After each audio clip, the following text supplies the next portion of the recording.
আসসালামু আলাইকুম। চলে এসেছি আর একটি নতুন ভিডিওতে। আজকে আমরা যে পোকাটি নিয়ে কথা বলবো সেটি হচ্ছে বিটল পোকা। আমি মাত্র ৫০ পিস দিয়ে শুরু করেছি।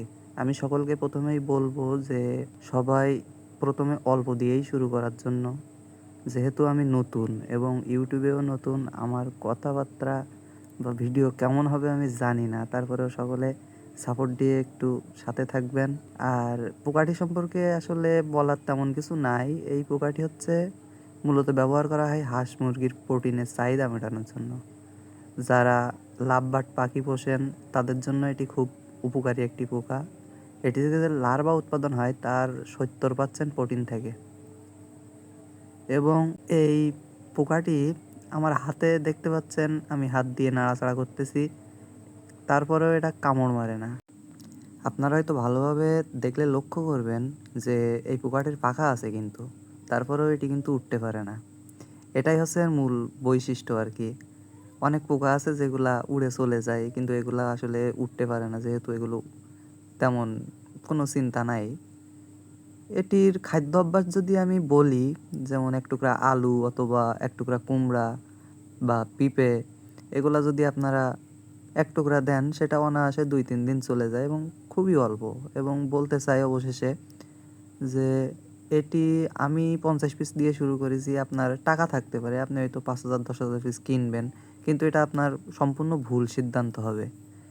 যেহেতু আপনার এই সম্পর্কে কোনো অভিজ্ঞতা নাই, আগে অভিজ্ঞতা অর্জন করুন, পরে এটা নিয়ে ব্যবসা করা যায়। এটি যে ডিম দেয় আর কি, এই ডিমটা ফুটে লার্ভা উৎপাদন হয়। লার্ভাটা আমি পরবর্তী ভিডিওতে দেখাবো। আসলে আমার কাছে এখন লার্ভা নাই, নতুন শুরু করছি, কেবল ১০ দিন হয়েছে। তারপরেও ভুসির ভিতরে ছোট ছোট লার্ভা দেখতে পাচ্ছি। আশা করা যায় কিছুদিনের ভিতরেই লার্ভা দেখা যাবে এবং আমি কিছুদিন পরেই এই পাত্র থেকে পোকাগুলো সরিয়ে অন্য পাত্রে দিব, সেটাও আপনাদের ভিডিওর মাধ্যমে দেখানো হবে। আমি আগেই বলেছি যে আমি একজন নতুন ইউটিউবার, আমি জানি না ভিডিও কেমন হচ্ছে বা আমার কথাবার্তা কেমন হচ্ছে, যেহেতু নতুন এজন্য আর কি। ভেন্টিলেশন সিস্টেমটা কিন্তু এদের জন্য খুব একটি গুরুত্বপূর্ণ জিনিস, যেহেতু প্রত্যেকটা প্রাণীরই অক্সিজেন প্রয়োজন হয়, আমাদেরও অক্সিজেন প্রয়োজন হয়, তাদেরও অক্সিজেন প্রয়োজন হয়। এজন্য সাইডে অনেকগুলা ছিদ্র করে রাখা ভালো। এরা খুব একটা আলো পছন্দ করে না বা এরা লাইটে অতটা অভ্যস্ত না। এটি যত আপনি অন্ধকারে রাখতে পারবেন ততই ভালো। কোনো ব্যবসা আসলে একবারে শুরু করা যায় না। এই ব্যবসাটাও এমন, আপনারা যদি শুরু করতে চান প্রথমে অল্প নিয়ে শুরু করতে পারেন।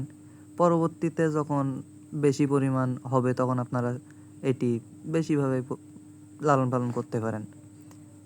এটি আপনার বাড়ির হাঁস মুরগির চাহিদা তো পূরণ করবেই, এমনকি মাছেরও দিতে পারেন।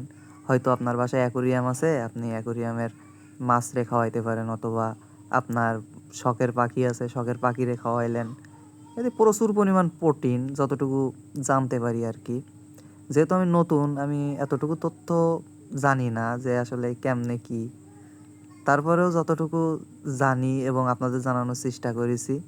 যদি ভিডিও ভালো লাগে অবশ্যই কমেন্টে জানাবেন, ভুল ত্রুটি হইলে সেটাও কমেন্টে জানাবেন। এই বলে আজকের ভিডিও শেষ করলাম। পরবর্তী ভিডিওতে হয়তো আরও কিছু তথ্য নিয়ে আপনাদের সামনে হাজির হব।